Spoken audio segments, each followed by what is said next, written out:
Torna a far discutere la vicenda del ritardo sulla realizzazione del ponte Petrusa che da anni paralizza la circolazione dei mezzi nell'Agrigentino. Una storia vecchia che descrive la Sicilia e le annose questioni dei ritardi causati e della macchinosa questione della burocrazia. I ritardi sulle operazioni di collocazione delle travi sul ponte Petrusa, denunciati nei giorni scorsi dal direttore dell'ANAS Valerio Mele, più concretamente non è un problema economico di mancanza di liquidità da parte della ditta appaltatrice, ma la difficoltà ad assicurare le gru di altra ditta esterna che ha stipulato un contratto con la ditta che sta eseguendo i lavori sul ponte,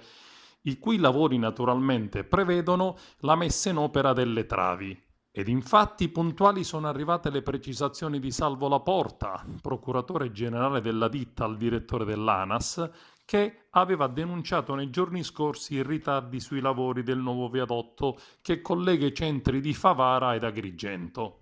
Le operazioni di montaggio, scrive Laporta, dovevano effettuarsi lunedì scorso 3 febbraio, ma nella giornata di giovedì 24 gennaio l'azienda fornitrice delle due speciali gru necessarie al sollevamento delle travi ha comunicato che per problemi tecnici in un altro diverso cantiere non avrebbe potuto far arrivare in tempo i due mezzi a Contrada Petrusa, chiedendoci altre 2 settimane di tempo. Immediatamente ci siamo messi alla ricerca di un'altra azienda disponibile a fornire le gru e dopo averla individuata abbiamo stipulato un nuovo contratto per lunedì prossimo 10 febbraio. In quella data le gru arriveranno in cantiere e condizioni meteo permettendo da martedì 11 dovremmo iniziare le operazioni di varo delle travi.